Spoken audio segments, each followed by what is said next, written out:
ये एक पॉन्ड हेरन यहाँ पे बैठा हुआ है। देखिए लोन पॉन्ड हेरन है यहाँ पर, और एक कैटलीग्रेड भी है यहाँ फील्ड में। और अभी इसके ऊपर से जो है एक ब्लैक काइट उड़ के गया, वो पीछे जाके बैठा है फील्ड के अंदर ही। अभी मैं नीचे उतर के फिर उसको रिकॉर्ड करती हूँ। इसको तो मैंने अंदर से ही रिकॉर्ड कर लिया, गाड़ी के अंदर से ही, ये कहीं उड़ ना जाए दरवाज़ा बंद होते हुए सुन के। ये है पॉन्ड हेरन, ब्रीडिंग प्लूमेज आ चुकी है अब इनकी। कई दिन पहले भी मैंने एक वीडियो डाला था, उसमें भी ये ब्रीडिंग प्लूमेज में ही दिख रहे थे। ये देखिए ये जा रहा है पॉन्ड हेरन। कैटलीग्रेड्स भी सारे के सारे ब्रीडिंग प्लूमेज में ही दिखेंगे। अभी मैं इसको और पास से रिकॉर्ड करती हूँ। ये देखिए दोस्तों, ये वो काइट है जो अभी उड़ के ऊपर से गया था। ये देखिए ब्लैक काइट है, दो हैं, एक ये है और एक और यहीं पे है पास में। दूसरा भी ब्लैक काइट ही होना चाहिए। ये देखिए ये है, ये देखिए उड़ के गया ये। और दूसरा वाला अभी भी यहीं पर है, ये रहा, ये भी ब्लैक काइट है। दो ब्लैक काइट दिखे आज। जैसे कि मैं आपको कह रही थी, वेटलैंड्स के पास में रैप्टर्स भी मिल जाते हैं क्योंकि उनके खाने पीने का सामान होता है वहाँ पे। तो ये प्रॉपर वेटलैंड्स तो नहीं है, परमानेंट वेटलैंड्स नहीं है, लेकिन इरिगेटेड फील्ड जो है वो टेम्परेरी वेटलैंड्स होते हैं। अगर आपको याद हो, पहले भी मैंने एक वीडियो बनाया था जिस पर मैंने बताई थी ये बात कि टेम्परेरी वेटलैंड्स कहा जाता है इरिगेटेड फील्ड्स को। और इसके अंदर बहुत अलग अलग स्पीशीज़ के बर्ड्स तो होते ही हैं, उसके अलावा बहुत सारे इन्वर्टिब्रेट्स वगैरह भी होते हैं, जिसमें कि इंसेक्ट्स भी आते हैं, छोटे छोटे टैडपोल्स, फिश, ये सब भी आते हैं। तो ये रैप्टर्स के लिए और दूसरे सभी बर्ड्स के लिए बहुत अच्छी जगह है। ये देखिए ये है आपका ब्लैक काइट। अब ये भी जा रहा है उड़ के, ये देखिए अब ये यहीं पे आके बैठ रहे हैं, यहीं पर एक पेड़ पे बैठ रहा है ये वाला जो पेड़ है सामने जो दिख रहा है, ये जो बड़ा पेड़ है, इसके ऊपर ही कहीं बैठे हैं। इस पेड़ के ऊपर ही कहीं बैठा है आके ब्लैक काइट। दोस्तों ये फ्रैंकोलिन्स अभी यहीं पर थे, भाग कर इन झाड़ियों के अंदर गए। इनको इमीडिएटली आहट आ जाती है, मैंने बताया था ना कि बहुत ही शाई होते हैं। इमीडिएटली जैसे ही इनको आहट आई कि कोई आ रहा है इस तरफ, तुरंत भागे। और मुझे भी पता नहीं था कि ये यहाँ पे हैं, तो अदरवाइज़ मैं थोड़ा संभल के आती कि रोड से तो दिखाई नहीं देता, लेकिन इसी के अंदर कहीं घुसे हैं। ग्रे फ्रैंकोलिन ही थे और उनके बच्चे भी थे साथ में।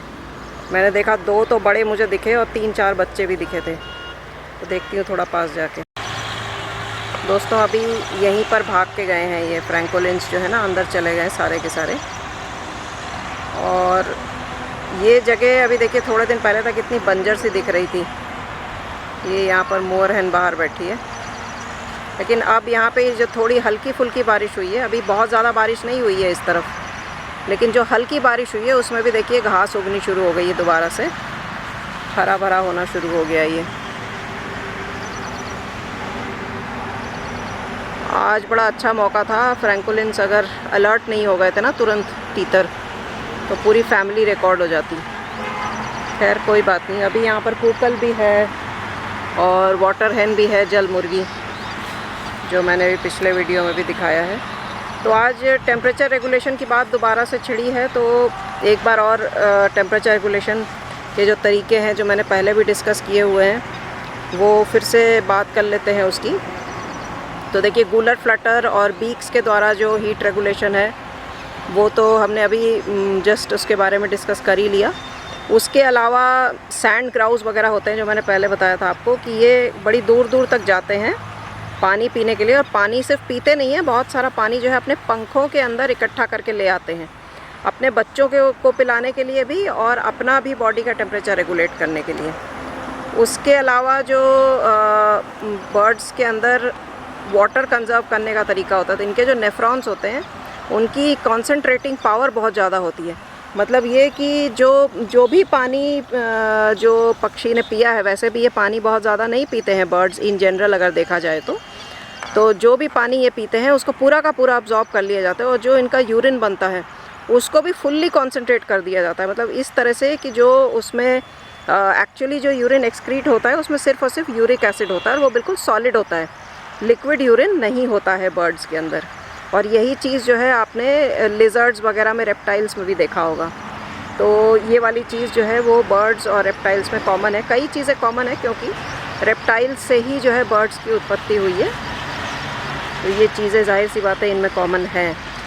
तो दूसरी चीज़ ये है कि एक इनके पैरों में जो ब्लड वेसल्स होते हैं उनमें काउंटर करंट मैकेनिज़्म एक होता है। काउंटर करंट मैकेनिज़्म क्या होता है कि एक आर्टरी जारी होती है जिसमें वार्म गर्म ब्लड होता है, और दूसरा जो है उसमें ठंडा ब्लड होता है जो वीनस ब्लड है। तो ये आपस में एक दूसरे के बिल्कुल पास पास चल रहे होते हैं।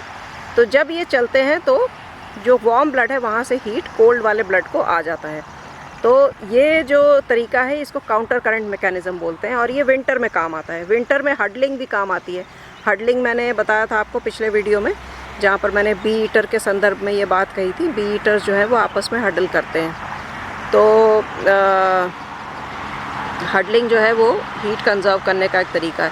उसी तरह हमिंग बर्ड्स वगैरह जो होती हैं, हमिंग बर्ड्स में एक फिनोमेना होता है, इसको कहते हैं टॉरपॉर। ये नाइट जार में भी होता है। अच्छा, नाइट जार और हमिंग बर्ड्स आपस में रिलेटेड होते हैं, ये मैंने पहले भी आपको बताया था। तो नाइट जार्स में भी टॉरपॉर पाया जाता है। उसमें क्या होता है कि जो पक्षी है जिसको अपना हीट कंजर्व करना है ठंडे वेदर में, वो एक अपनी जो मेटाबॉलिक एक्टिविटी है, यहाँ पर एक छोटा सा कुछ बैठा है, मेरे ख्याल से स्वॉलो है, वायर टेल स्वॉलो। तो वो क्या करता है कि अपनी जो मेटाबॉलिक एक्टिविटी है उसको बहुत कम कर देता है। हाँ देखिए, वायर टेल स्वॉलो ही है, ये बैठा हुआ है। तो मेटाबॉलिक एक्टिविटी कम करने से क्या होता है कि बिल्कुल जो बेसिक चीज़ें हैं उसकी बॉडी की, जैसे उसका हार्ट बीट, उसकी ब्रीदिंग, ये चीज़ें सिर्फ चलती हैं। बाकी जितनी भी एक्टिविटी है वो सब सस्पेंड हो जाती है। तो ये सॉर्ट ऑफ हाइबरनेशन स्टेट में चले जाते हैं, और जब कंडीशंस फेवरेबल होते हैं तब ये वापस आ जाते हैं।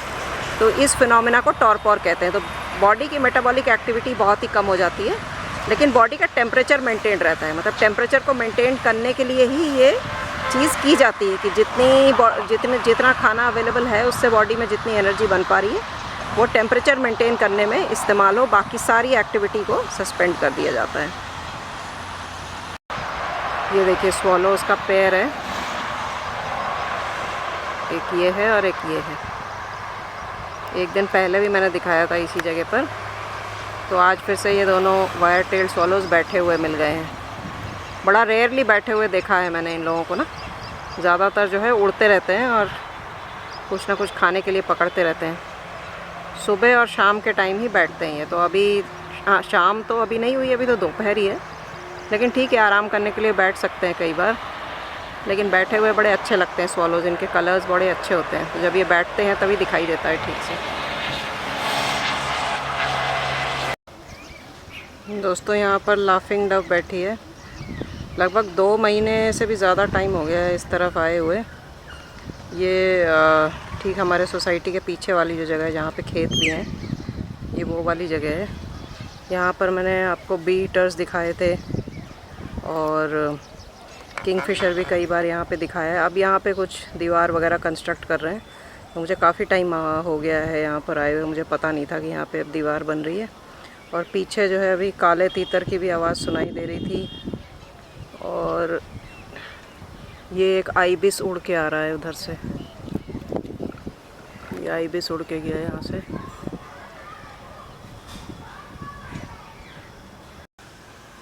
वो एक कैटल ईग्रेट है काफ़ी दूर खेतों में। एक्चुअली इन्होंने दीवार काफ़ी ऊंची बना दी है, तो यहाँ तक आके भी लगभग मेरी हाइट के बराबर ही है। तो मैं एक पत्थर के ऊपर खड़े होके देख रही हूँ, जो भी कुछ दिख जाता है। लगता नहीं है कि ज़्यादा कुछ है यहाँ पर अभी। आज तो बी ईटर्स भी दिखाई नहीं दे रहे, लेकिन बैबलर्स हैं कई सारे, लाफिंग डव्स हैं, और पीछे ये रॉक पिजन भी है, मैना है। अभी एक बी ईटर आ गया।